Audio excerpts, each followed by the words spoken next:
Good afternoon, everyone. Good afternoon, everyone. Welcome back to another episode of Business Talks. I am your host, Chawanne Burns. In today's episode, we are going to discuss Kamala Harris' campaign. We already talked about her finances. Her campaign is actually in debt. We're going to get into what she spent her actual money on, this $1 billion fundraiser that she actually had. And come to find out, all the hype and all the famous people that actually endorsed her, were they paid? Okay, so that's a question that we need to ask. So it's like a fake endorsement, actually a Ponzi scheme. And I pulled up some of her, I guess, the monies that she received and some of the donations that she received. And it's kind of looking suspicious, okay? There's about 56,000 transactions within her campaign finance transaction list. So it's kind of hard to go through, but we'll look at some of them and you tell me what you think about it. Anyway, we're going to talk about that. I got a story about Tiffany Henyard. Actually, this is an old story, but Hannibal is hungry. He just posted a video yesterday evening. I don't know if you guys got a chance to watch it. He came across some footage of Tiffany Henyard, I guess, catching a guy that they hired to take down her campaign signs. You know, those big flyers, or those posters that she was hanging on the light poles. So I guess the trustees hired them to remove them, and she caught them while they're removing them. And they have this uh, video footage from the cop that she called out to the scene. Anyway, we'll talk about that more, and then some of the little stuff that I want to talk about, like Trump. He's hired Secretary of Defense now. He's named that, and also we know he named last night the Department of Government Efficiency. Those two individuals, we kind of touched that on that last night, but I want to talk about it again. Okay, so you guys stay tuned for another episode of Business Talk. Little something like this. Looks a little bit like I can't miss. Hey, this is what you call a bad. What? This is what you call a bad. Little something like this. Looks a little bit like I can't miss. Hey, this is what you call a bad. What? This is what you call a bad.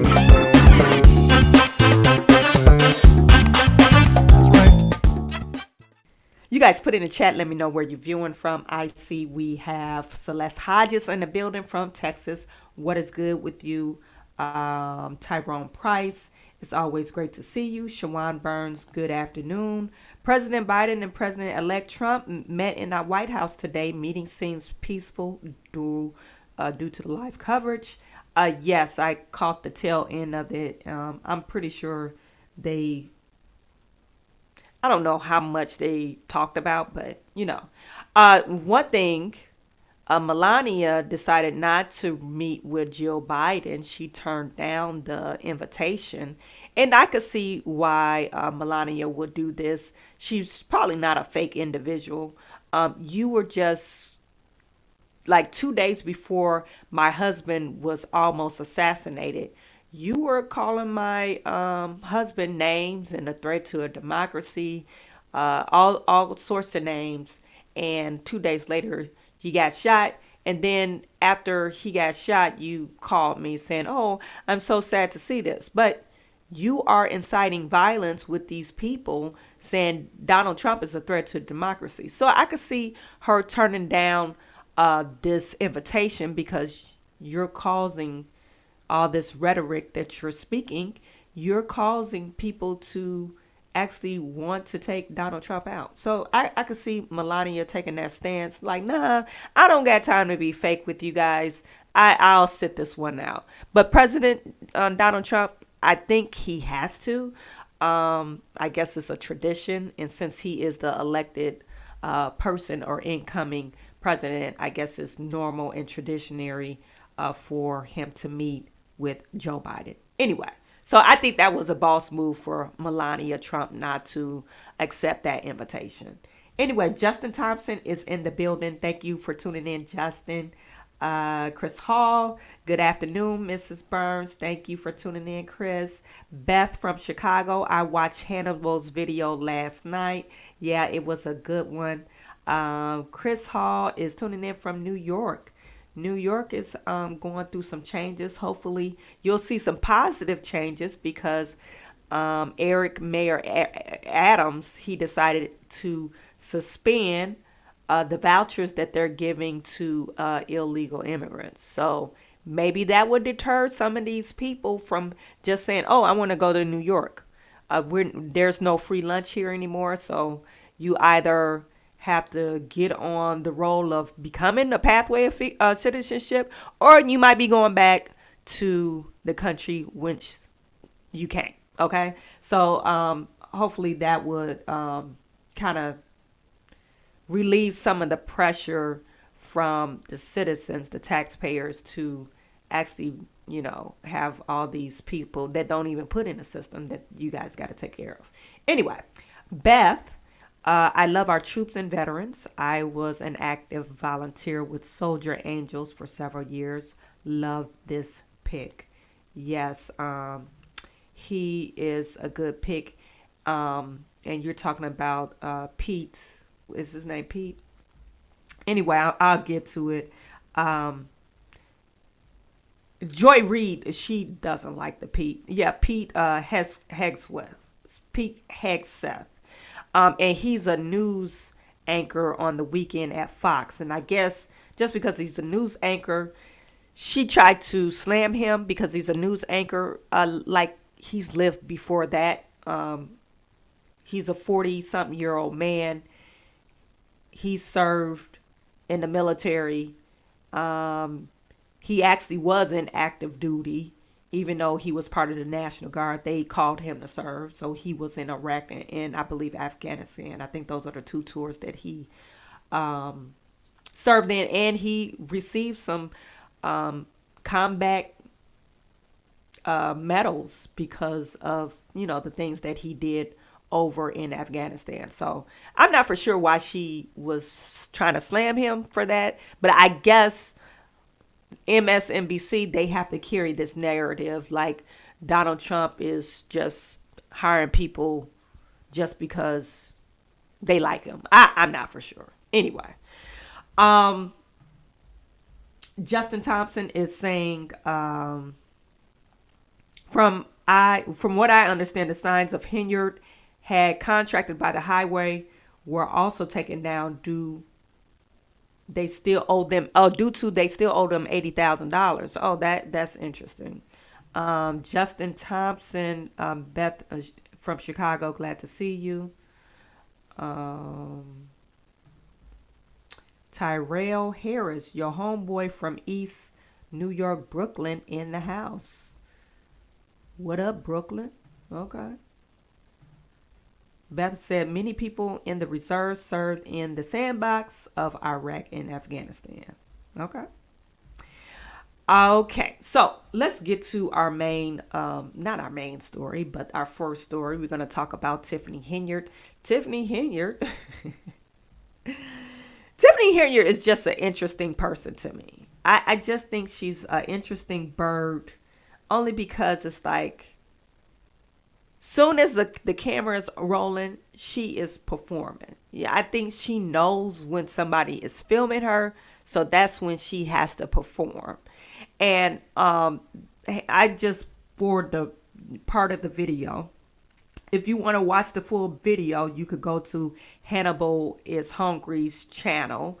And that video is called Mayor Henyard Furious as Banners Are Taken Down. Now, I don't know if you guys remember.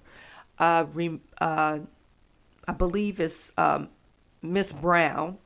Miss Brown, one of the trustees, she called Tiffany Henyard out, okay?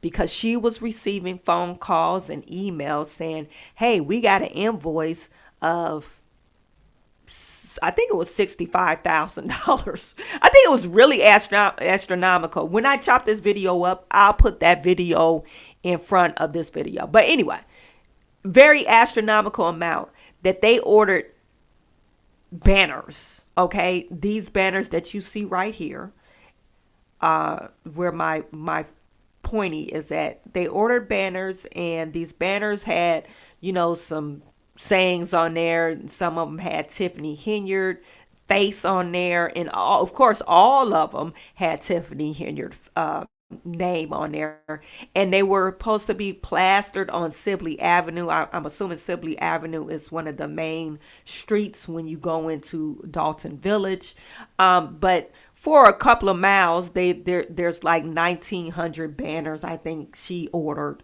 and she wanted them to be placed in when you come down this main street. So these people are out.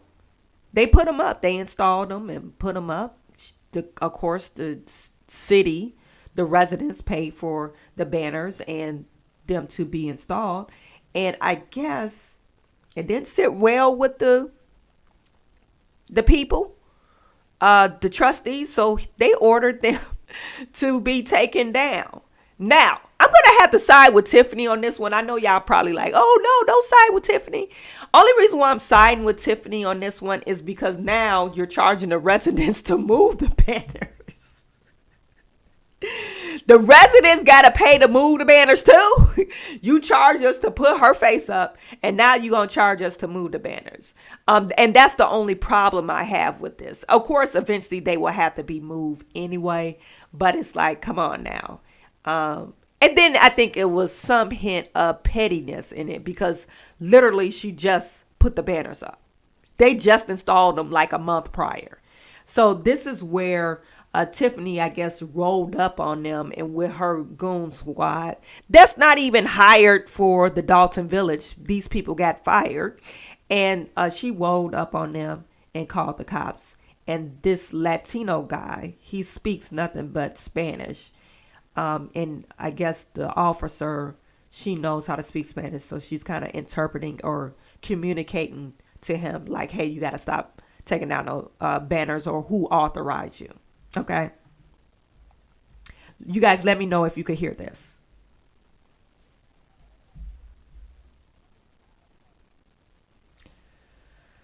So you see, this is Dots. I believe that's Krigley, and behind Tiffany is Kamala.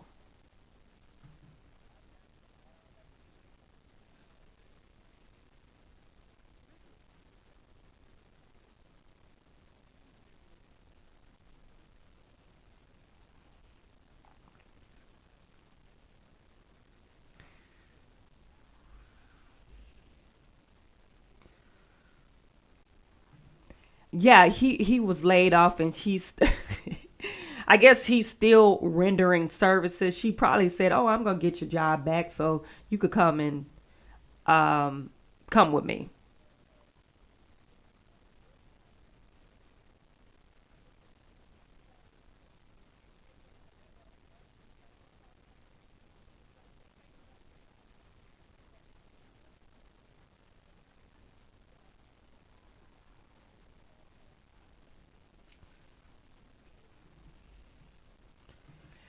She's just being petty. Okay. I think the trustees was being petty, taking the signs down, and she's being petty. Oh, I'm gonna press charges. Okay. Um, you guys put in the chat. Let me know if I'm just going in the wrong direction, because what I'm thinking of, okay, she did not get it contracted or approved by Dalton Village. Okay, she didn't get it approved. She didn't get what she didn't get it approved, and then she get, of course, if she didn't get approved to pay for it, she didn't get it approved to get put up, right?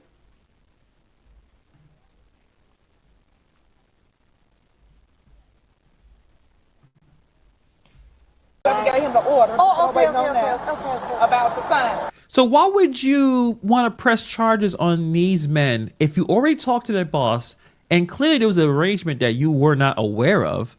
But why would you still try to press charges? Doesn't make any sense.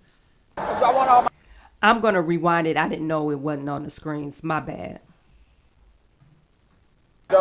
So I guess it's Keith that gave him the... Yeah, I'm pressing charges on Keith, just so you know. You might as well write a report for me. Pressing charges on him, and they just in the middle of it, but if I got to press charges on them too, because they taking government property down. I didn't give that order. I didn't even know you were...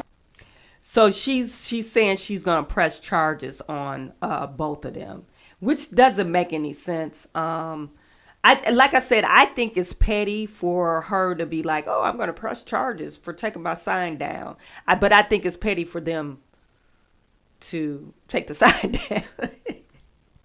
They like going tit for tat. And then, like I said, the residents have to pay for you guys going tit for tat. It wasn't cheap to put it up there, and I'm pretty sure it's not cheap to take it down. You guys, I had I'll tell my story after this plays. Okay.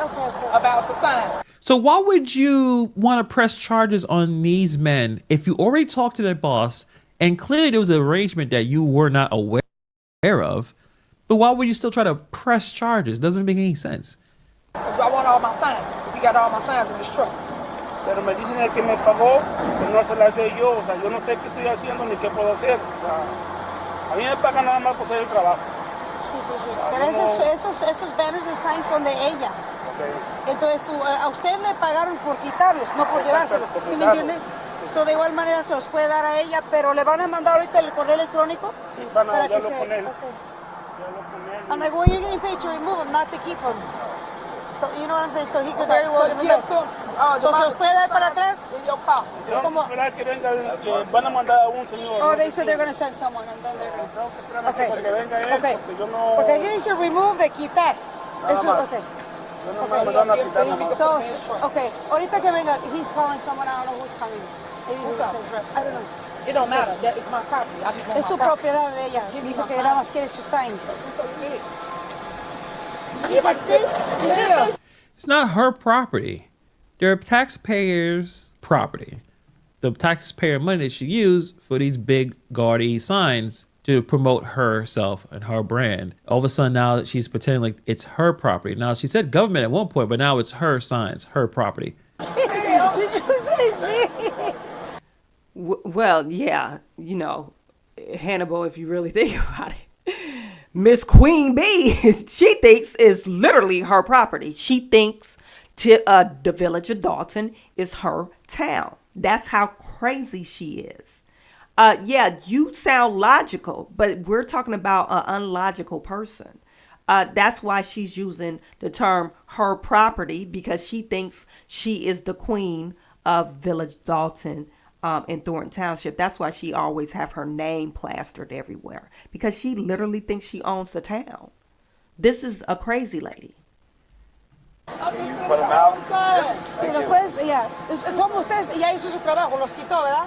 Si quiere ya ahorita pare, pero porque va a haber más problemas. Esto van a querer demandar. Pero entrégueselos porque a usted le pagaron por quitarlos, no por quedárselos. So, de igual manera, sí, déjela. No se meta usted en medio porque estos se van a querer demandar para ya sé, hay un pedo. Yo la verdad nomás. Sí, hay problemas. So, nada más déselos, ella sabrá lo que hace con ellos. A usted le pagaron por, ahí dice remove, quitarlos, no por destruirlos. No, a mí no me mandan por destruirlos. Ok. Nada más por quitarlos, nada más. Está bien, pero ahorita que manden el correo electrónico para que usted quede al margen. Sí, porque pues, es decir, yo, a mí me mandan para... No, yo sé. Pero ¿sabe quién es ella, verdad? Es la mayor. La mayor, como la está arriba de la mera cabecilla del gobierno de Dalton.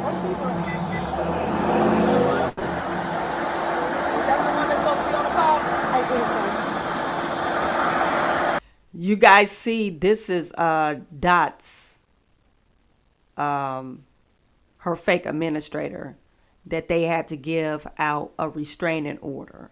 So when I didn't show that part of the video, you guys got to go back. But when he first, and I'm saying Hannibal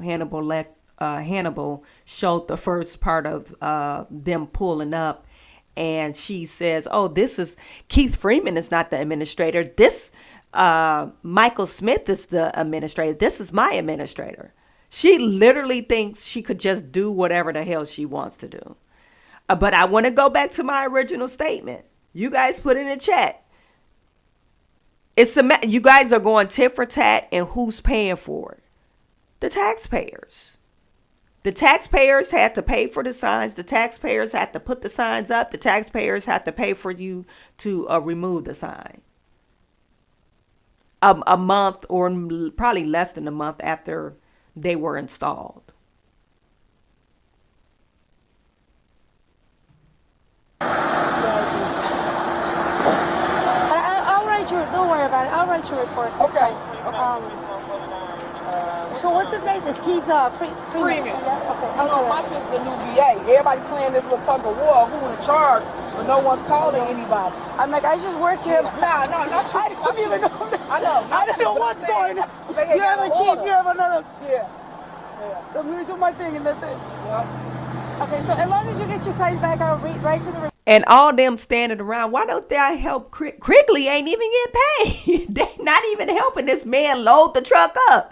He got 70 signs he got to load up by himself. Kamala ain't doing nothing. Michael Smith ain't doing nothing. They just standing around and doing what? What are they doing?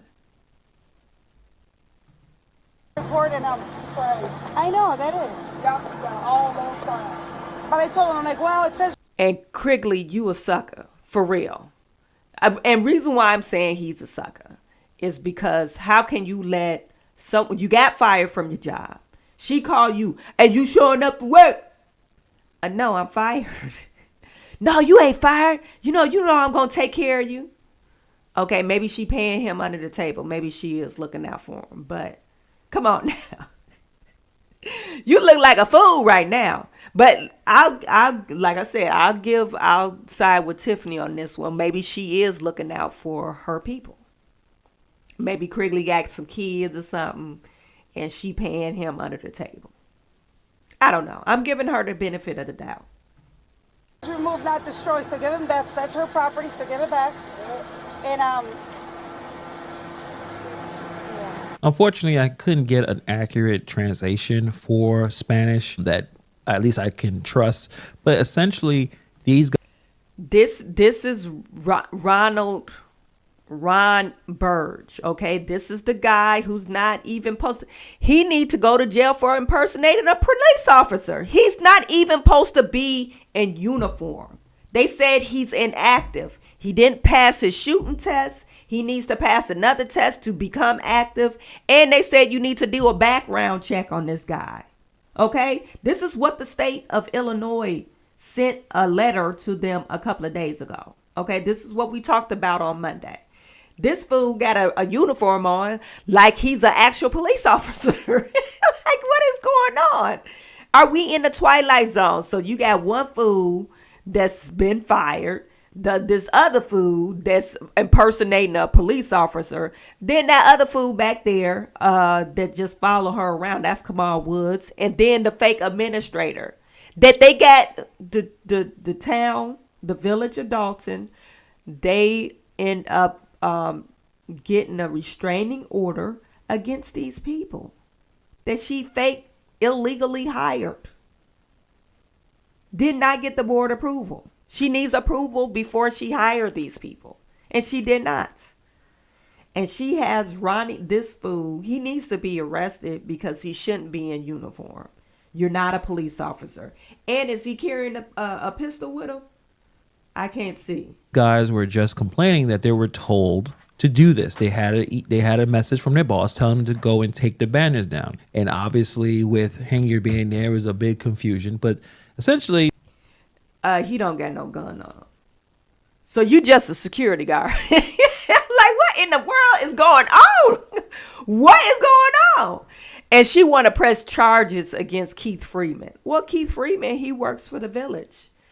You tried to fire him, but this is why you have the board of trustees, because they're the stopgap for all this unnecessary stuff. Because when you try to go rogue, that's why the board of trustees exists in practically every municipality. They call board of trustees aldermen, city councilmen, whatever. But this is why Guardrail exists. The city council, board of trustees are your guardrail for tyrants like you, Tiffany. I'm like, whenever they send you to do something for Dalton, don't do it.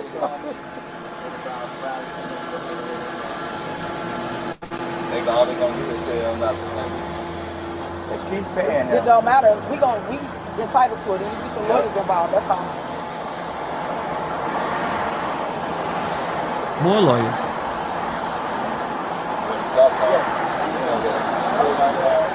That's crazy. That's crazy. We see.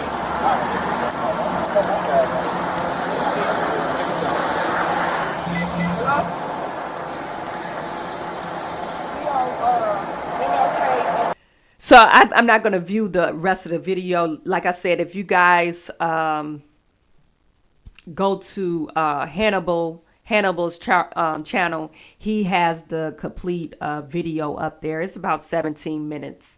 But like I said, this is very interesting. Your girl, Tiffany Henyard, she is rogue, okay? Now, this is just maybe 3 or 4 months ago when this happened, when she tried to install Ronnie Burge. I hear she tried to change the locks on the police department. She literally tried to change the locks to the police department. Don't know why she would do this, but anyway, I guess to prevent other trustees from gaining access. I'm not for sure, but these are the type of games she played, and it's all at the taxpayer's expense. Just imagine, she's changing a lot, so she's changing the key fobs to the building, the municipal building. All these things that they're doing to each other is at the taxpayer's expense. And it's so unfortunate that black folks can't get along. And then you have to go to court for you guys to even make a civil agreement.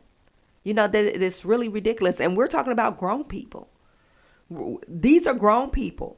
People 40 and over. They're not no 20-something-year-old people. These are 40 and up. Over old individuals. So I feel my hearts go out to Dalton. Hopefully they will wise up and get this lady out of their city, and she will no longer be able to cause the damages that she caused for the last 3 years. Okay, so you guys put in the chat. Let me see what you're saying in this comment. Yuck, PhoTube is like a ghetto Game of Thrones. Evie Reyes said, I bet she called those brown people all types of derogatory names and probably called ICE on them too, right? She probably did. She probably called ICE on them hard-working individuals. They probably do. They probably over here legally. More likely. Hopefully they are, because, you know, the guy has to have a license to operate the vehicle, right? Anyway. This is more like black folks fighting black folks. FBI have finished their investigating. Yeah, Donald, and, you know, I'm surprised we haven't heard anything from the FBI. What is going on? I know they have a lot of damaging evidence against Tiffany. I'm not for sure what is going on with her indictment. I don't know if somebody's holding up her indictment. Does Tiffany have ties with somebody higher up that's protecting her? But it's kind of weird for them to do a grand jury, right? Do depositions and all this, and they served like 25, all the people that was working in the village of Dalton and Thornton Township. These people were testifying in front of the grand jury, and nothing's came of it. It's really, really interesting. And Keith Freeman is still there. If Keith Freeman is still there, is that an instruction from the FBI to keep him there? So because he knew where all the information was that agreement that they reached? Hey, I really need my job. If I provide such and such information and work from home, can I still have this job? And maybe that was one of the agreement.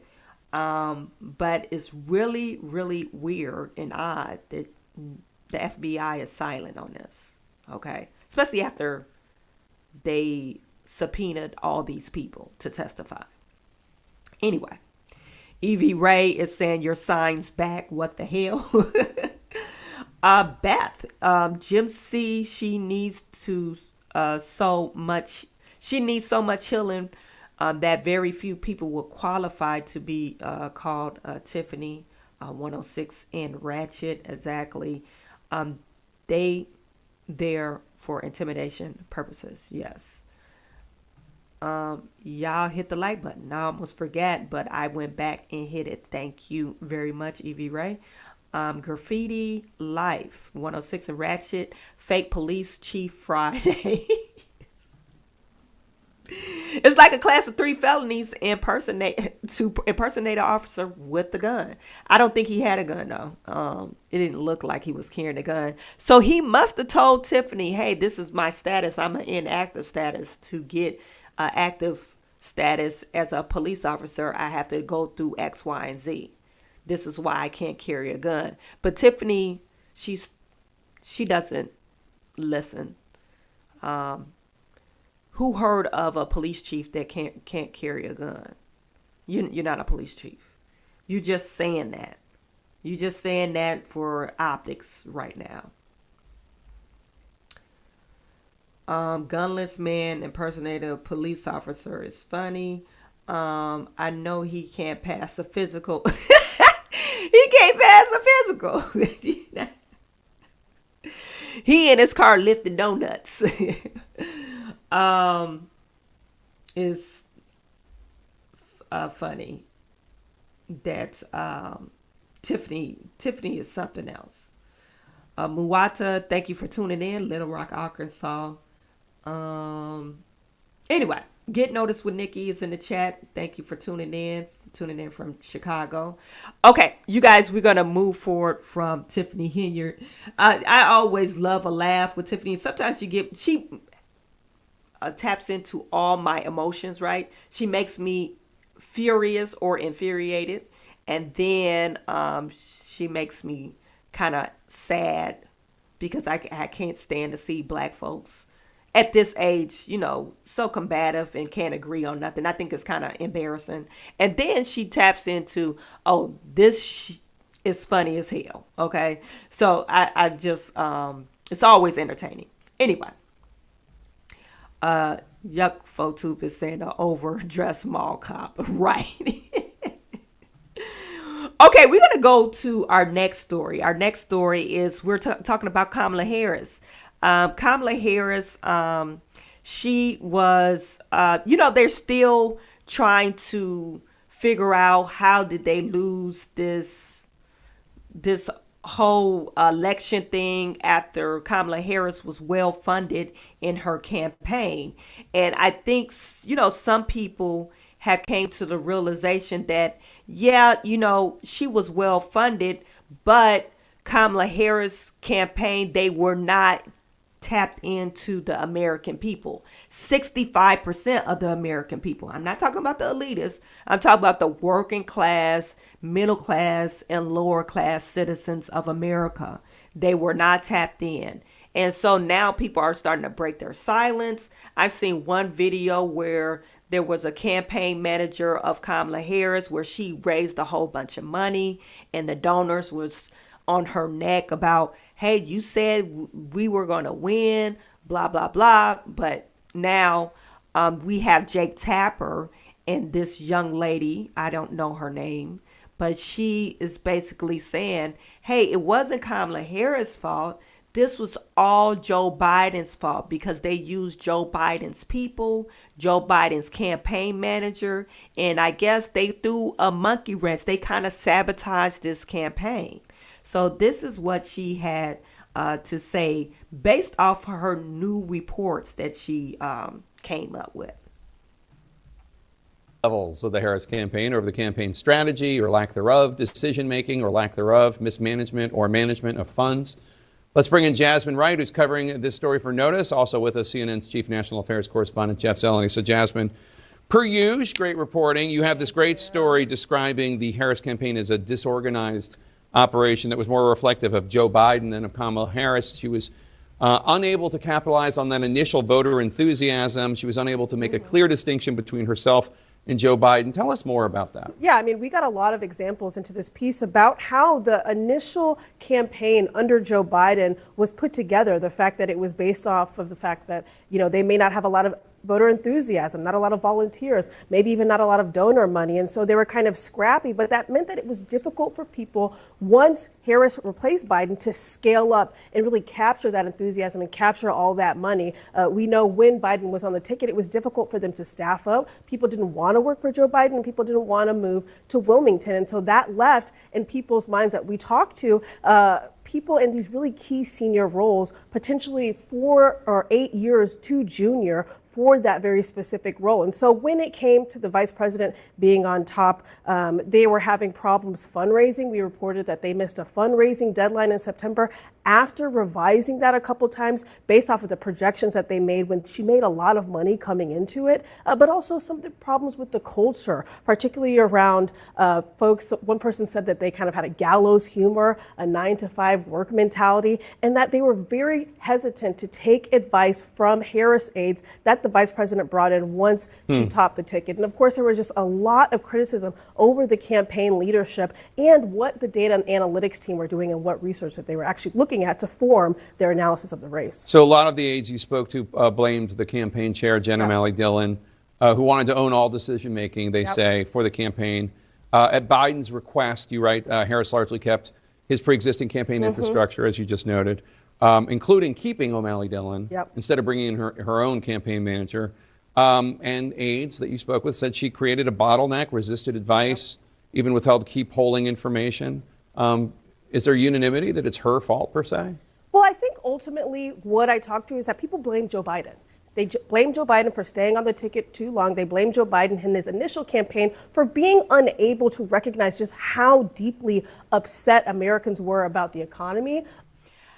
I agree with this point, but I don't agree with it. Okay, they do a lot of internal data, internal polling data. They already knew that Joe Biden probably had a more chance or likelihood to beat Donald Trump versus Kamala Harris. They were even talking about replacing Kamala Harris 2 years within her term. They were talking about replacing her in the vice presidency seat. So they knew Kamala Harris did not have a chance in hell. Now, maybe she's not privy to that knowledge or that data, but that was the talk of the town. That was the rumor mill that Kamala Harris, they did an internal polling. And this is why Joe Biden said, okay, I will stay on the ticket because we know Kamala Harris doesn't have a chance, snowball in hell, to beat Donald Trump. And I think that internal data polling, they said once they matched up, they knew Donald Trump, it was thinking that Donald Trump will win 400 electoral college votes. Okay. They didn't, I don't know about the popular vote, but they knew he would have won by a landslide. So I don't know where she's, I know you got to blame somebody. So we're going to blame Joe Biden, the old guy, but I think the Democrats in general fought the reason why Kamala Harris lost, because she was going to always lose. She never had a chance. Remember, if you guys go back to my August video when they said Kamala Harris was running, I think I didn't talk about it until like the second week of August. And I said, Donald Trump is going to win by a landslide because she doesn't have a chance in hell. Nobody likes her. The economy is bad. Kamala Harris, she has a 96% turnover staffing. So nobody likes her. Nobody ever liked her. And now all this sudden is fake hype about they're liking Kamala Harris. And I don't think it's true. Anyway. About immigration and about some of these other larger issues. But they say that these issues under the hood at the campaign, right, it's kind of like death by 1,000 cuts. They may have not lost the race for them, but they certainly did not help. And they feel very, very seriously that it did not put the vice president in the best position to win when she changed over in July. Certainly not. You only have 107 days to run for president. Jeff, former House Speaker Nancy Pelosi certainly sounds like she is blaming a lot of this on Joe Biden for not getting out of the race back in 2022, 2023, when he could have allowed a thriving Democratic process, a strong primary and caucus process, somebody who could separate themselves from Joe Biden. Look, this was always going to be difficult given the inflation headwinds, but many people agree with Speaker Pelosi. If you look back to the midterms of 2022, that is something that emboldened President Biden, that he thought the message from the midterms, where Democrats did not get blown out, that they thought that was a sign that there was some sort of need or market for him. So that was one thing. There's no question the timing and his decisions really affected everything. Also, an over-reliance on abortion rights. That was also a lesson mislearned. A variety of people we've talked to said because it was so successful in 2022, they thought that this was the thing that would really overtake inflation in the economy. It simply didn't. But with young voters in particular, that remains kind of a mystery to this. Just 1% in each of the three blue wall states, if you will, in some of these college towns would have made a difference and did not appeal to young voters. So look, this failure has 1,000 fathers. There's no doubt. You have to give some of the blame to Vice President Harris, but certainly much more to President Biden. But you also know Jasmine writes in her reporting some of the aides say Harris was unable to capture and channel voters' anger. And it's the same point that Bernie Sanders raised. He was on with Dana Bash yesterday. He says working class voters have been abandoned by the Democratic Party. And Nancy Pelosi doesn't buy that. But what are you hearing about that and Harris's inability to capture voters' anger? It's the anger and also just understanding the economic realities of high housing costs. She talked about that, but appearing with the celebrities and others didn't necessarily reflect that. In a really piecemeal way, not recognizing the fact that people's rents are so much higher than they were 4 years ago. For sure, but very difficult to distance herself from it. But there's no doubt, anger is part of it, but the celebrity culture, it didn't end up playing so well. All right, Jasmine Wright and Jeff Zeleny, It's all gone, evaporated, and she's in debt. But the question is how? Well, her campaign reportedly shelled out $1 million to Oprah Winfrey's Harpo Productions, another $15 million for other event productions, and that included the star-studded Election Eve concerts across all 7 swing states that featured Katy Perry, Lady Gaga, John Legend, among others, and 6 figures to reportedly build the fake set for her interview on the Call Her Daddy podcast, a worthy investment. And it could have gone on for free. She could have gone on Joe Rogan for free. That's what Trump did. He got earned media. Millions more went to social media influencers, and one vendor used to recruit stars to the Harris campaign was given over $3.9 million, and none of it paid off. The truth is, this is just an epic disaster. This is a $1 billion disaster. Jen O'Malley Dillon promised all of us that Harris would win. She even put videos out saying that Harris would win. I believed her. My donors believed her.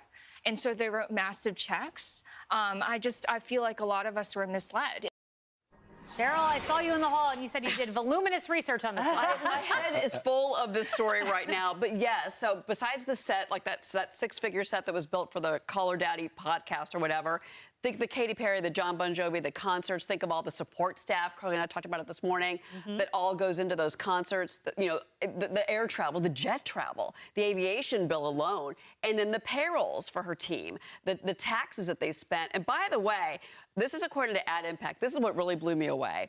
Okay, Harris spent more than $654 million on advertising, right? From July 22nd to Election Day. Guess how much Donald Trump's campaign spent? $378 million. That is a 57% difference. And none of it paid off. But look, I mean, overall, if I was a small donation donor and I gave to the Harris Walz campaign, I would be furious right now because of the misappropriation of funds. They overspent the sets, the Harpo Productions, large bill. The best news is that we're going to have to get those filings. We might get them the end of this week. It's going to give that accounting breakdown of what they spent. I cannot wait for that. That'll be interesting. I will have more. This is Cheryl. So I do have some accounting breakdown. Okay, I know I got a call from my kid's school, so I just was freaking out, but nothing happened. Okay. But anyway, we know that Kamala Harris and this Jen O'Malley lady, which is Joe Biden's campaign finance person, or campaign manager person, she's a complete nut job. And I think she probably did throw a monkey wrench in the, or sabotage Kamala Harris campaign, only because she was probably trying to stick it to him. You guys force my guy out, Joe Biden, and now you try to do a coup over this presidency election. So we're going to stick it to you. And she probably did sabotage her campaign. But if I'm the campaign manager, don't you ask me, like, you're my campaign manager and I'm running for presidency or whatever office I'm running for. Wouldn't you ask the person, hey, you want to bring on, I think these people will be good people to bring on as an endorsement, or I think we should tap into social media, get some influencers for endorsement. Wouldn't you think that would be a conversation to have between you and the person that's running, and not just spin frivolously on some crazy stuff? Because Oprah Winfrey, they said Oprah Winfrey was paid $1 million, and Oprah Winfrey denies this. Oprah Winfrey literally is denying that she was paid $1 million, but this is the disbursement on Kamala Harris' campaign finance sheet. It says Harper Production, event production for $1 million. Two disbursements of $500,000 apiece. Okay, so you spend $1 million for her. And then I saw another story where, what's his name? Al Sharpton. Al Sharpton interviewed Kamala Harris, okay? I forget when he interviewed her, but she paid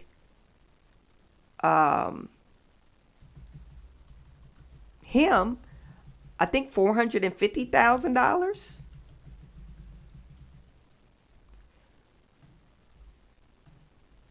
So Harris' campaign donated $500,000 to Al Sharpton nonprofit before softball MSNBC interview. Okay, this is some crazy stuff. Vice Harris, Kamala Harris team made 2 donations to the Sharpton Group on September the 5th and October the 1st. And this is from the FEC records, okay? The cash came into context of payments totaling $5.4 million to various Black and Latino activist organizations as the campaign set its sights on galvanizing support among minority voters. Why do I need to? I'm running for president. I'm a community activist person.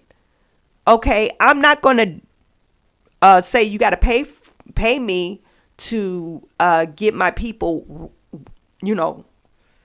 behind you. No, we're already behind you because you're the president that we want to be elected. We hate Trump. So we're going to say, yes, we're going to get our people out and to support you. Now, maybe we do need a donation, maybe for what is it called? Campaign signage, materials and stuff of that nature. Maybe we need to get that kind of things out, or money for that. But literally, you're paying people to support or endorse you. This is so unheard of. And if we go back to this Fox interview, like Kaylee was explaining,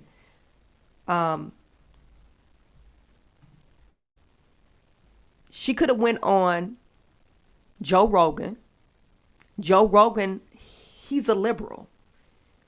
I mean, he probably would have gave her tough questions to get, kind of deep into what, how her mind works. But I don't think it would have been a bad thing for her to go on Joe Rogan.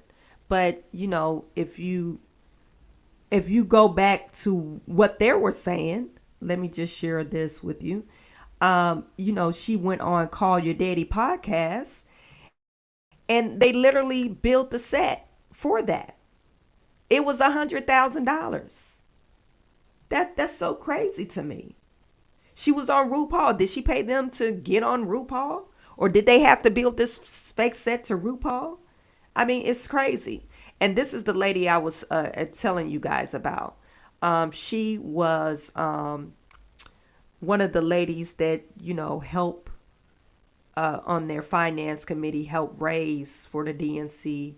And she promised her donors, like, yeah, she's going to win. She has good ratings and good polling data. She's going to win. I feel like a lot of us were misled. Cheryl, I saw. And she was misled because now, if you really think about it, is this like a Ponzi scheme? You just, what is this? A multi-level marketing scheme. That's basically what it was. I pay you to endorse me, then we get more money in, then I pay.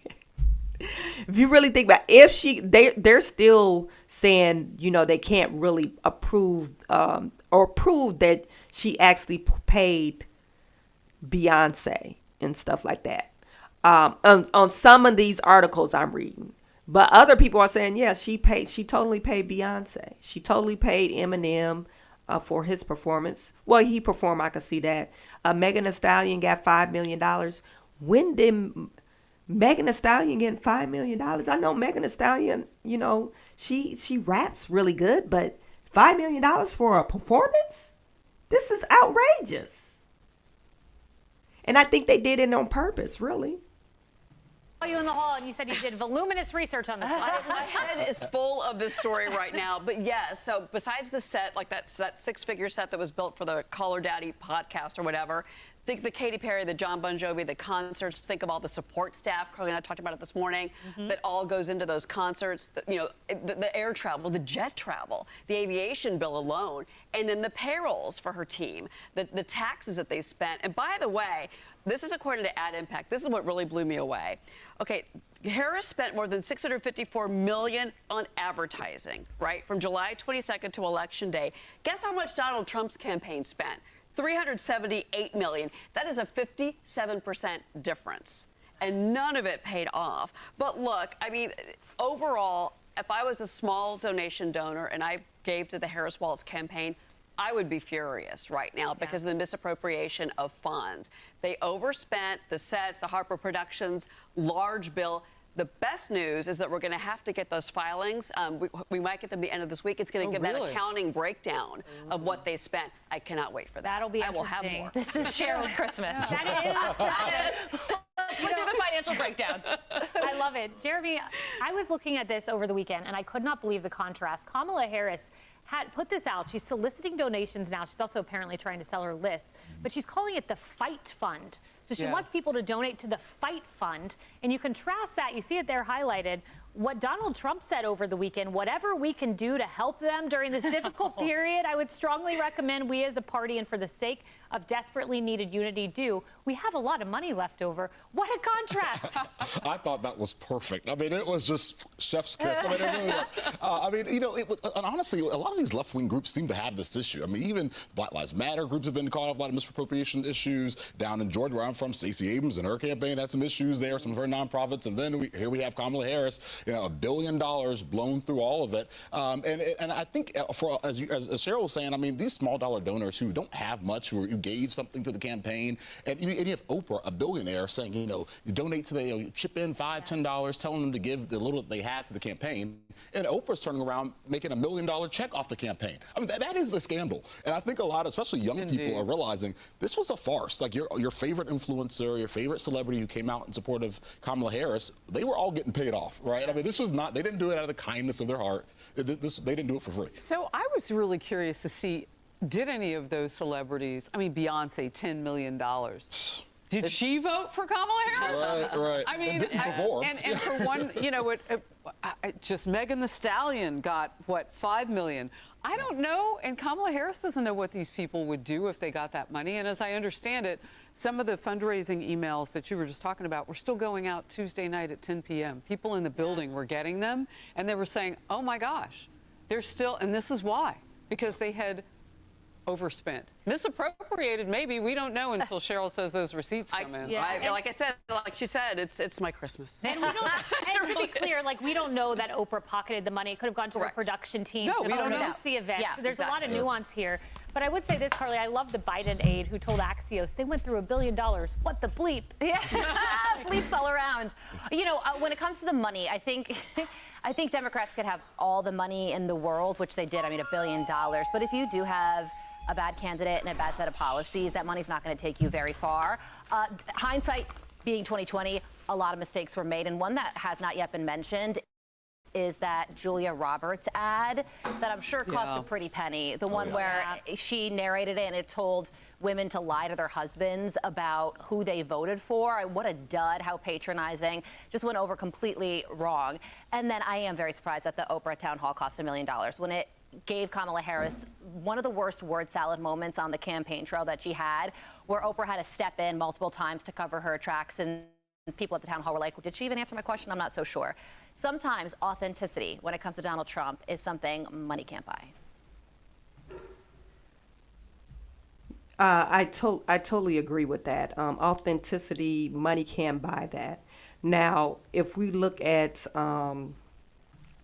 just some of the crap, I didn't mean to do that. If we look at some of the, let me just go back to it.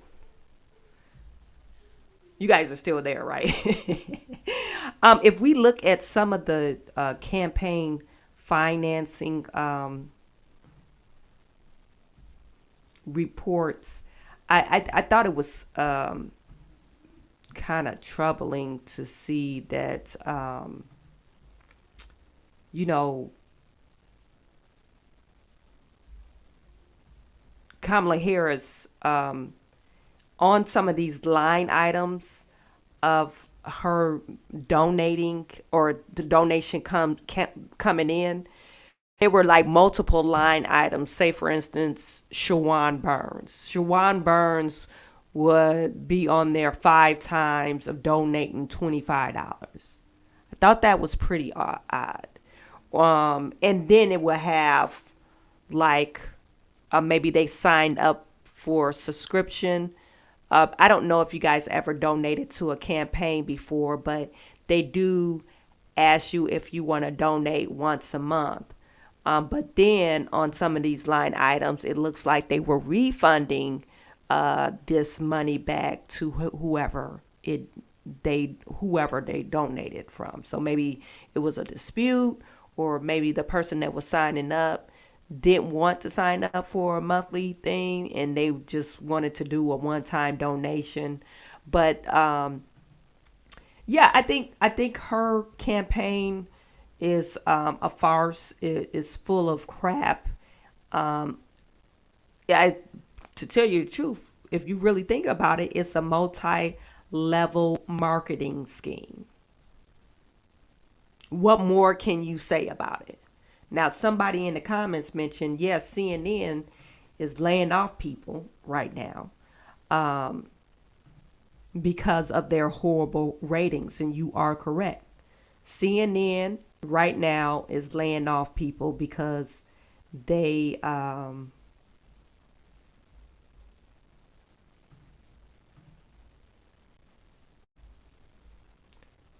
losing ratings. Okay, CNN boss Mark Thompson to lay off hundreds after Election Day ratings wipeout report. Okay, they said ratings is reportedly set for the major bloodbath, with boss Mark Thompson expected to lay off high-price on-air talent as part of a wide-ranging layoff. Okay. I'm wondering, you guys put in the chat, who do you think is on the chopping block? Abby Phillips. I know she just got her seat. she need to go. Abby Phillips, she does a horrible job, and I think she's very disingenuous about when she moderates her her room. She's very disingenuous. Disingenuous. Who else can we say that need to go? It's several people on. I don't watch CNN, so I don't know. But you know, Will is his name Williams, the guy who got owned by Donald Trump, the older guy. He's quitting. He signed off. He said he's quitting and he's gonna start his own podcast because I guess he's been inspired by Tucker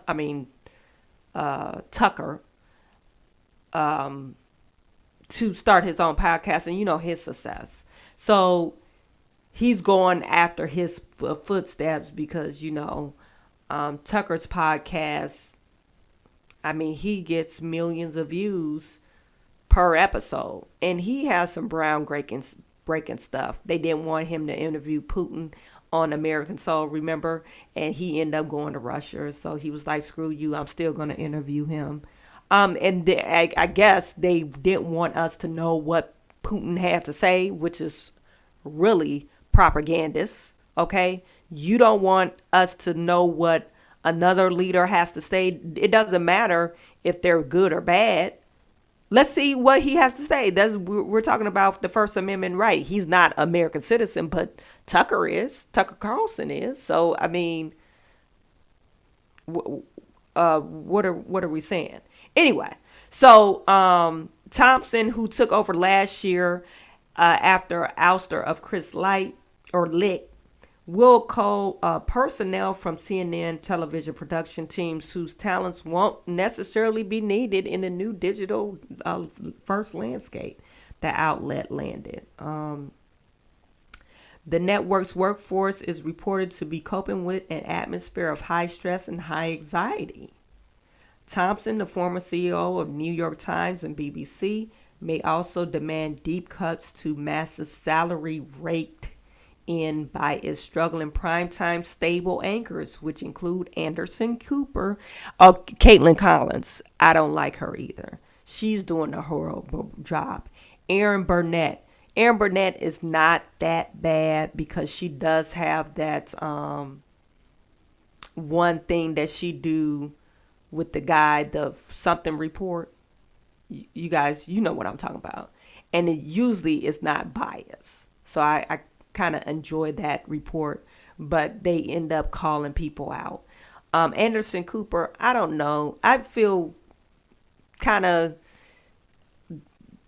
I don't know if he will be the one that they take down because I think he probably is the only one that probably will actually carry CNN.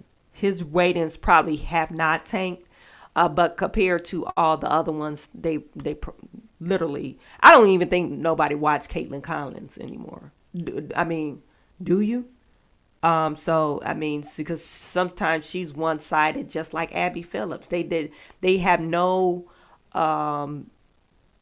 just have a backbone. Say, if you really know that you're lying, why you lying to the American people in front of their face, and then you tried to say that you bipartisan and you're moderating this conversation, but then the questions you ask is totally partisan.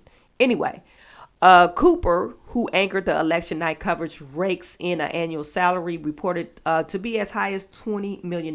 Burnett makes about $6 million, and Collins takes home more friendly budget of $3 million.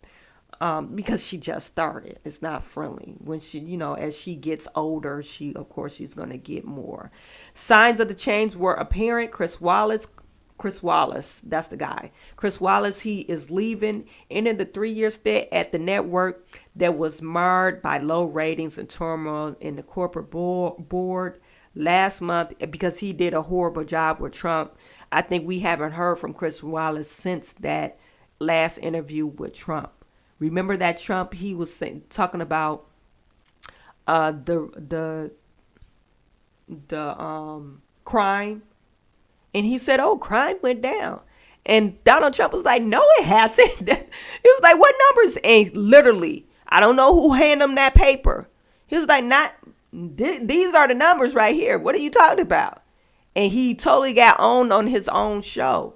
He's like, you trying to portray or send out these false misinformation, and you tried to get one over on Donald Trump, and he literally had to pull out a piece of paper with the stats from the FBI saying crime was not going down.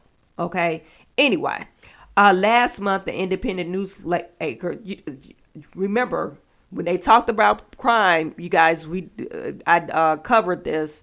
What's his name? Byron Donalds got into it with Abby Phillips about trending, data trends, and all that stuff. And they're looking at the map or looking at the graph, and they're like, "Oh, it said crime is going down." No, it's trending up, Abby. Trends over a certain period of time. That's what you look at, and then you draw a line. They literally was acting like they didn't know what trends were. Over this 6 month, it's trending down. No. That's not what a trend is. So anyway, he had this long conversation trying to explain to them trends, and these goofballs were saying, no, over that the crime went down in the last 6 months. Well, that's not the trend, fool. Anyway, it really upset me because, when you try to explain something to a person and they don't know, they literally don't know what you're talking about. So it's kind of hard to argue your point because they're not intelligent enough to understand you. So that's how I feel about some of these reporters. They don't even look up the information. They just spout of whatever somebody summarize the information. They don't even try to understand the data that they're looking at. Anyway, last month, the Independent Newsletter, The Anchor, reported that Thompson will ask Wallace, who was earning a reported salary of $8.5 annually, as well as other top stars at the New York, as Jake Tapper and Wolf Blitzer, to take pay cuts as part of Thompson's reorganization plan. CNN will ask reporters and correspondents to assume more responsibilities that are currently being handled by producers and productions assistant. CNN will also do away with redundant assignments while either reducing or outright eliminating various divisions, according to Puck. Okay. Earlier this year, CNN already laid off 100 people. That's 3% of their workforce. The expected changes came amid ratings for the new network on election day, the day that is historically dominated because people are tired of your lies. Nobody wants to listen to CNN. CNN is whack. You fed the American people, and as American people probably woke up, at least 65% or 60% of them, you've been feeding us this crap for the last 4 years, and we, quite frankly, we're tired of it. So that's probably why people didn't want to watch you. CNN had just about 5.1 million viewers in prime time last Tuesday night, according to the Nielsen data. Fox News shares a comment ownership in the Post, reeled in 10.3 million viewers from 8 to 11 p.m. on Tuesday. In MSNBC, anchor Rachel Maddow averaged 6 million viewers to CNN for the first time in history. Rachel Maddow is another one. She needs to go, even though she's on MSNBC, and they're laying off on MSNBC too. So, and then they're saying in 2016, CNN had an election audience of 13.3 million people. So a drastic change from 13.3 to 5.1. Throw the whole damn network away. They're doing horrible. And because DEI doesn't work, they got all these DEI people, and then propagandists don't work. And nobody trusts you. Trust between the mainstream media or legacy media is at an all-time low. And then they got mad at your boy that owned Amazon because he didn't want to endorse any campaign. He didn't want to endorse it because he specifically said, well, media, legacy media is at an all-time low as far as trust level. So this is why I don't want to put my endorsement out. And then liberals got mad. Oh, you're going to endorse. That means you're endorsing, because if you don't endorse Kamala, that means you're endorsing Trump, basically. So they got mad at them and they canceled their membership. Okay. So they lost a whole bunch of membership because he wouldn't endorse anybody. This is ridiculous. Anyway, this is why your ratings stink, CNN. Your ratings stink because people cannot trust you. Okay? Not only that, you got MSNBC hemorrhaging viewers since Election Day. Sheds more than half of their primetime audience because you guys are having this freaking nuclear meltdown over Trump. And quite frankly, people are tired of it. They're tired of it. Get over it. It's not the end of the world.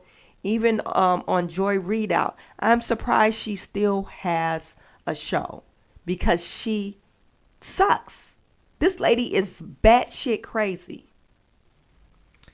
And on this one, MSNBC, reliable liberal audience has turned out the anti-Trump network since Election Day with a staggering 54% drop in primetime viewership. Half of your viewers said screw you because you're full of shit. MSNBC averaged 1.1 viewers during the month of October, but plummeted to an average of 736,000 on Wednesday, Thursday, Friday of last week, following the president-elect Donald Trump's historic landslide victory over Vice President Kamala Harris. Another thing people don't like. They don't like being lied to. You guys propped up, oh, we think Kamala Harris, she has a 10-point lead. And then you make this whole segment on this Des Moines Register lady lying to you guys that, oh, based on my data, she has a 9-point lead over Donald Trump. Nobody in the history of Iowa has ever won that was been a Democrat. Only one time, actually. One time. Any other time has been Republican. And you guys believe that. The most unpopular president in the history of the United States of America, Kamala Harris, presidential candidate, Kamala Harris, and you thought she was going to take Iowa. But you're selling this fake farce to people and everybody's gobbling up. Oh, she's a black woman. Oh, she's gonna keep the hope alive. Project 2025. You better thank her, you remember. I ain't always feel tired, but joy gonna come in the morning. Come on now. And you sold that, and then you wonder why people don't want to watch this bullshit. It says Vice President Kamala Harris, MSNBC, remarkable 31% drop comes after Fox Channel viewership grew by 61% at the same period. MSNBC also sheds 20% of its year-to-date totals, but things got even worse during prime time. During the prime time hours, 8 through 11, Eastern Standard Time, MSNBC averaged of 1.8 million total viewers in October, but of Alex Wagner Tonight, All with Chris Hayes, and Last Word with Lawrence O'Donnell have averaged only 808,000 total viewership. The 54% drop represents more than half of the network primetime viewers. MSNBC is also down by 51% from its year-to-date totals, while Fox News is up by 58% in prime times compared to 2024 averages, because they're not having a meltdown and they're funnier. Okay. They're not having a meltdown. And then another thing why people get even more pissed off, instead of saying, oh, what could we have done differently in this election?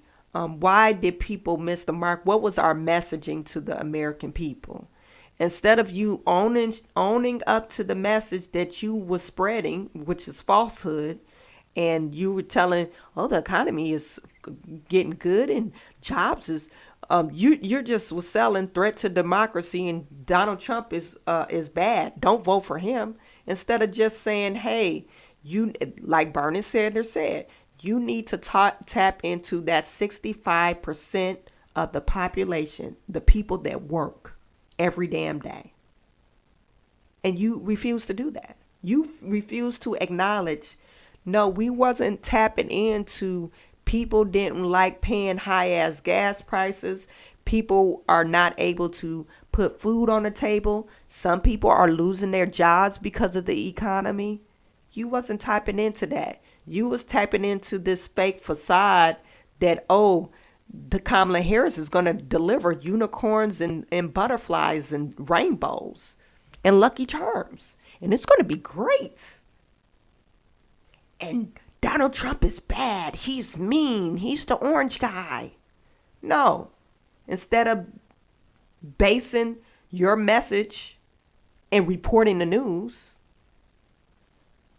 and just being unbiased, no, you had to be biased. And people got pissed off, and you did not come to reconciliation of what you did wrong.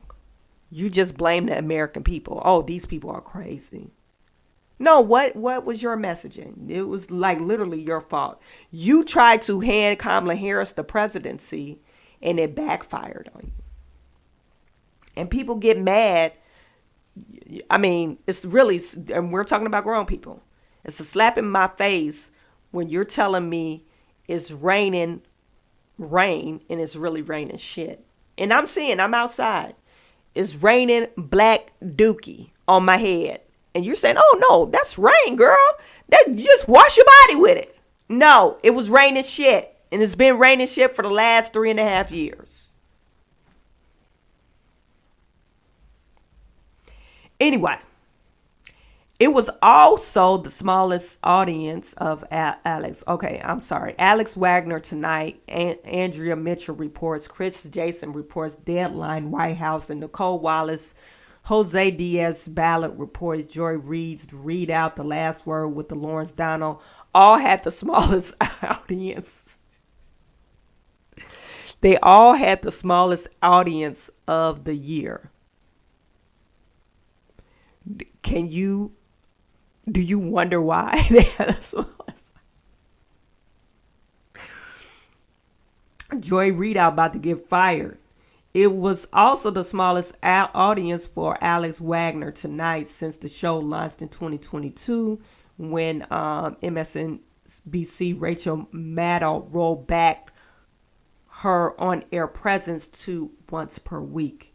All in with Chris Hayes had its lowest rated episode since May 10, 2026. MSNBC did not immediately respond for comment. Okay.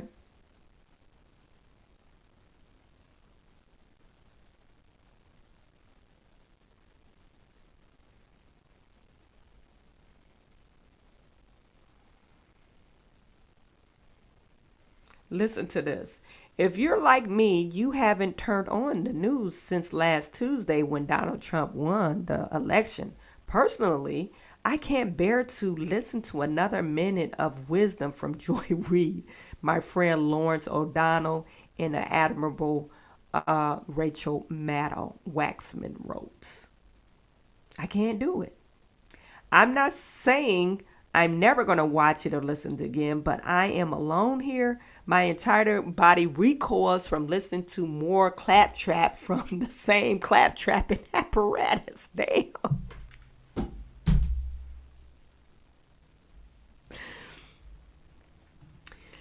Woo.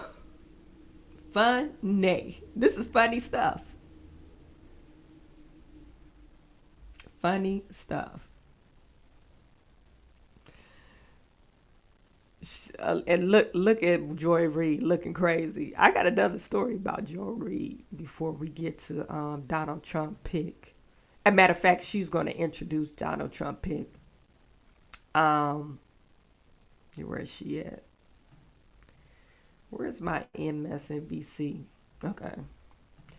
Look at Joy Reid crazy self.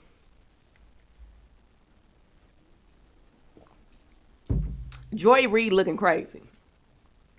And she's literally batshit crazy in this segment. Crazy. You could tell she's like unraveling at the seams.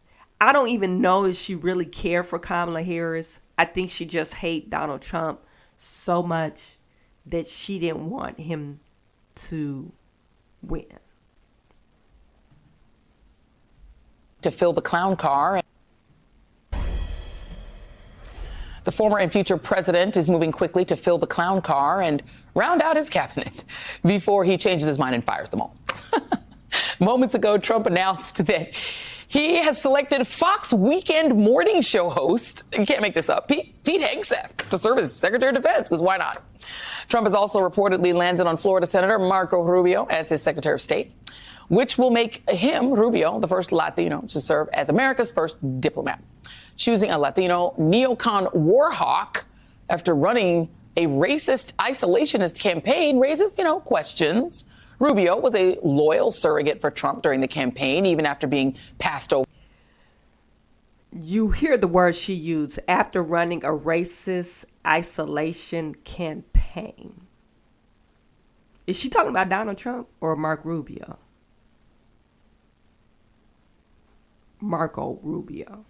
I'm kind of confused because I've seen all walks of life on the campaign trail with Donald Trump. I don't know. I don't even think he isolated anyone. That's why he ended up getting 54% of Latino men to vote for him. Okay? Approximately 15 to 20% black men voted for Donald Trump. So what are you talking about? Isolation, racist campaign. This is why they don't listen to her. This is why the guy Waxman, what's his name? What was the guy's name? Waxman wrote. He said, I can't do it. I'm not saying I'll never watch or listen again, but am I alone here? My entire body recoils from listening to more claptrapping, more clap from the same claptrapping apparatus.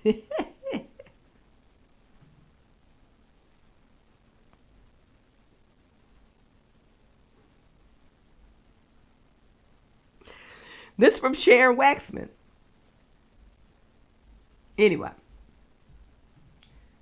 Continue, Joy. For vice president, and after being a punching bag for Trump during the 2016 campaign.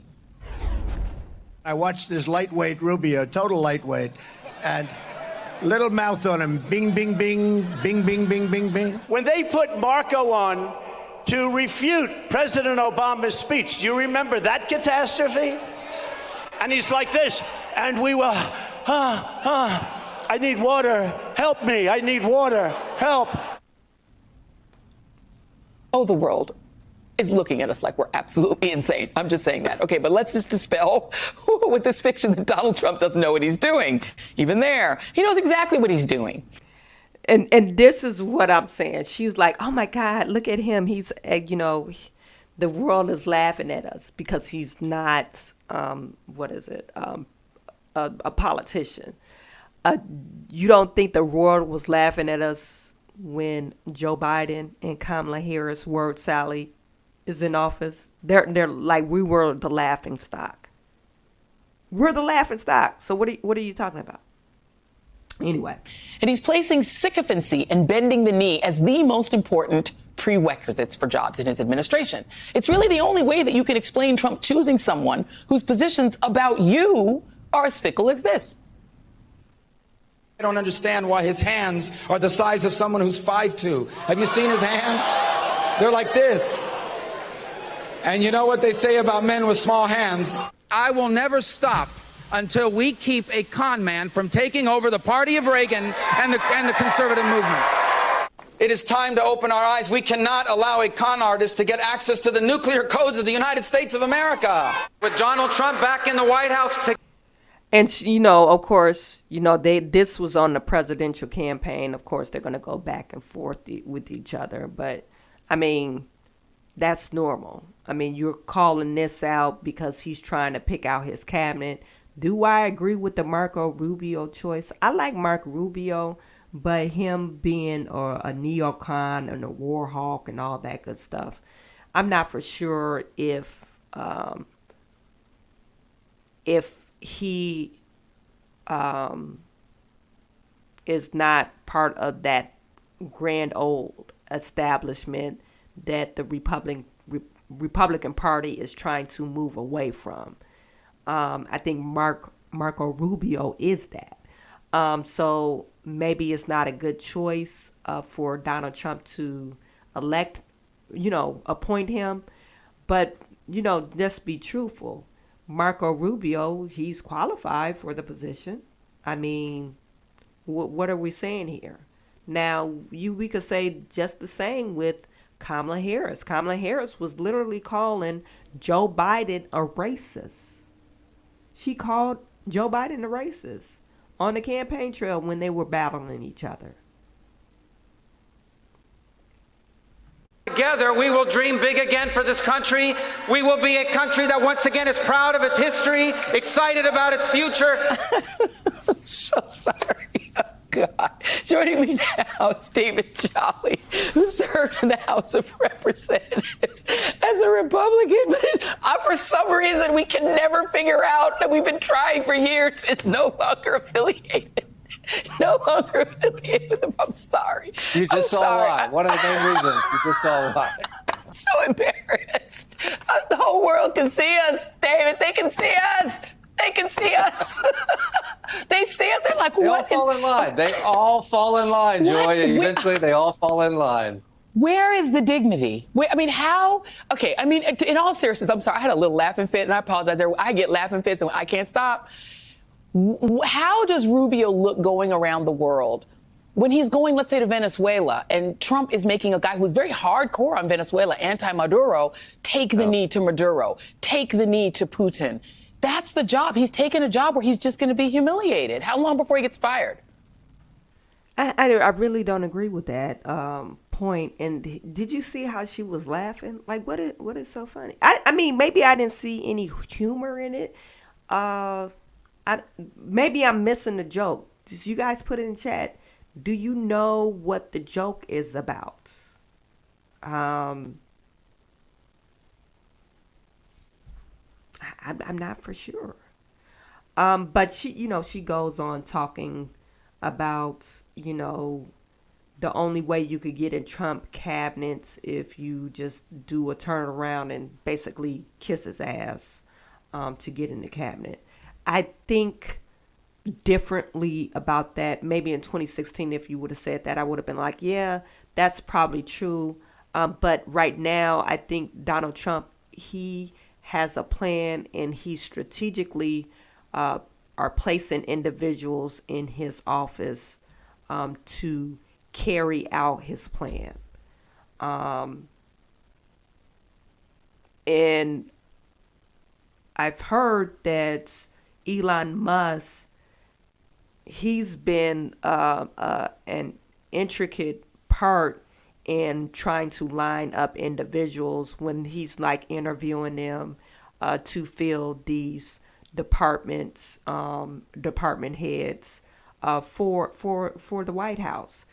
Now, if we talk about, if you go back to what she was speaking about in the entry part of this segment, she mentioned Pete Hegseth, and she said, oh, he's a news anchor. Well, yeah, he's a news anchor, but, he served in the military too. So he's not just a pretty guy that's on TV. So he's served in the military before. I think he did 20 years in the military, right? He's served in a couple of tours. Some people said, okay, he was in the National Guard, but active duty National Guard. He was over in Afghanistan. I believe he won a couple of bronze medals to the things that, in which he encountered, or the things that he fulfilled in Afghanistan. So it's not like he's new to military or defense. So the Secretary of Defense pick, okay, yeah, he's gonna fulfill that role. Maybe they want a general to fulfill that role. I mean, in the past, I guess they had maybe decorated generals, but I'm not for sure what do they expect. Now, I could say whatever Trump picks. Yeah, Yukfo to 2 Bronze Stars is no joke. I'm saying that as a Marine, and that's what he, received. And matter of fact, when he went over to active duty, let me just pull this up about him.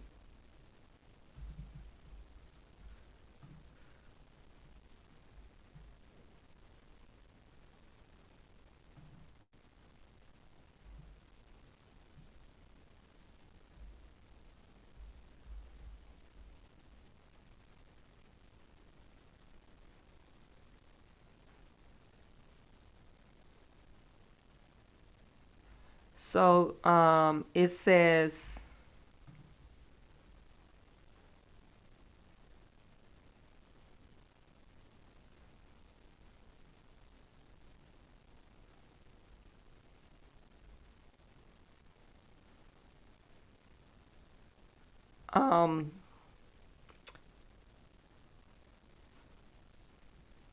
he's a military veteran. Now, this is just like a curriculum vitae of him. So he's graduating.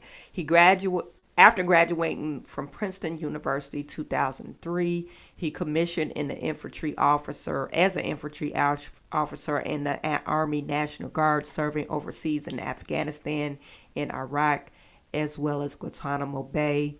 He was formerly head of Concerned Veterans for America, a group backed by conservative billionaires Charles and David Koch, and also unsuccessfully ran for Senate of Minnesota.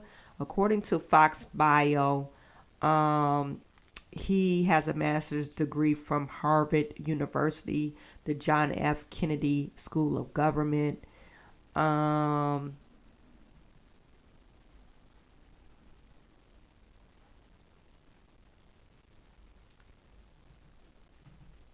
He's written books about, his combat experience and blah, blah, blah. So,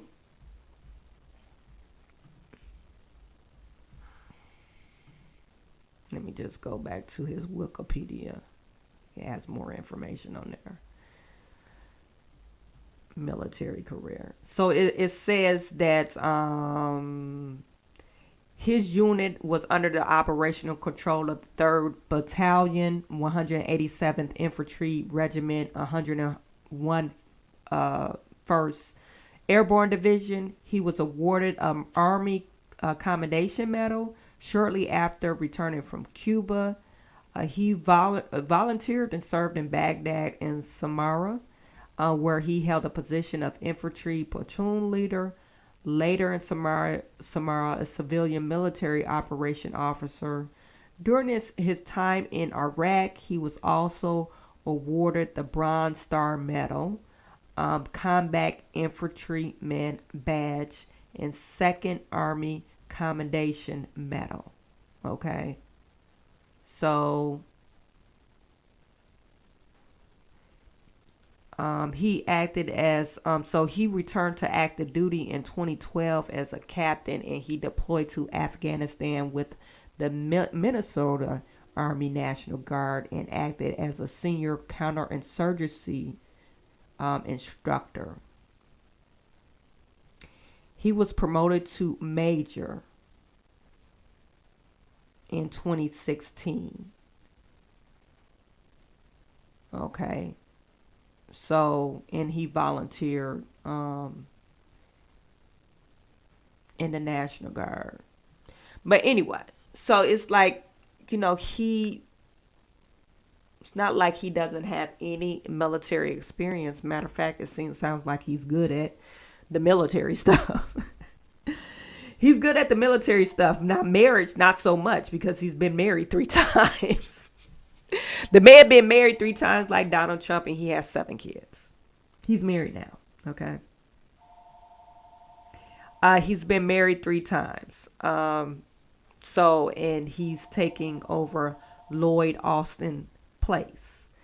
I think it's good for Lloyd Austin he probably should retire, because Lloyd, he's done some stuff and he's not knowledgeable about the things that's been going on in the military like that.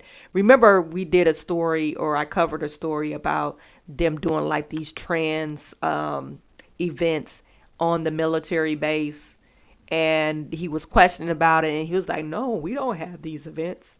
Well, it says a line item of what was paid. You was having a trans event, and then they had all these advertisement. They were paying like the military people that was enrolled in the militaries. I guess they were trans individuals. They were not paying them, but they were trying to market more people to come in the army, and they were dressing up as girls. No, why would I want to go to the army to learn how to be a drag? That's like the worst advertisement. And then they said during Joe Biden's stint, we haven't even met our enrollment numbers. That's why I'm so glad Kamala Harris has not been elected, or was not elected, because if you really think about it, we probably would have went into World War III, and also we probably would have had a draft, because they're down in their enrollment numbers. Okay. So anyway, Joy, getting back to her, I think she is probably one of those people that might be on the chopping block. She doesn't have the lowest ratings at the network, but she might be on the chopping block. And I just believe if she is canceled, she probably will scream, what do you think? Racism. Racism. One last story. The people that's tuning in from Detroit, your guy, Detroit mayor, let me just share this with you. Mayor Mike Duggan. Duggan is not seeking a 4th term, in honor of a lifetime, okay? Mike Duggan, he used to be the CEO of DMC before he was the mayor for Detroit.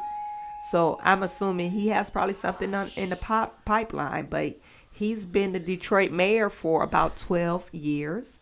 So he's saying he's not going to seek for re-election. He announced this this morning, and politicals believe that the outgoing mayor could run for governor. Hi, baby.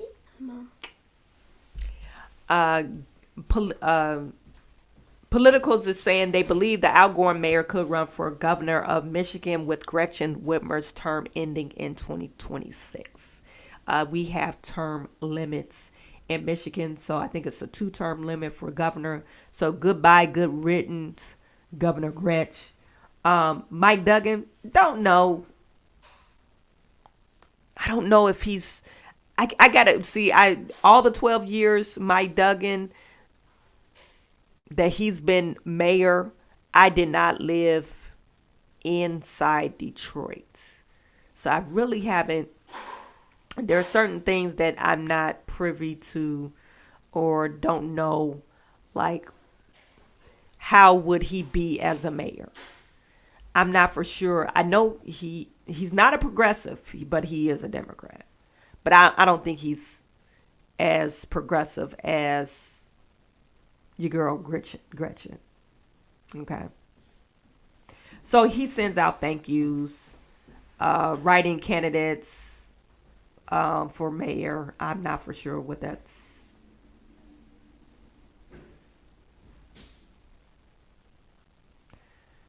And he's talking about how he won 92% of some of the precincts, his accomplishments as mayor, and what's next. So anyway, there you have it. Mike Dugan is not seeking re-election. Okay. So I really appreciate every single last one of you guys for tuning in.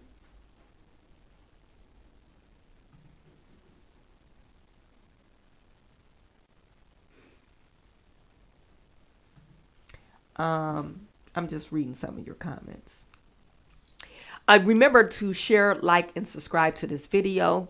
If you guys have not watched my other channel, my Unpopular Opinion podcast, we are on Monday, Wednesdays, and Fridays, 9:30 to starting 9:30 Eastern Standard Time.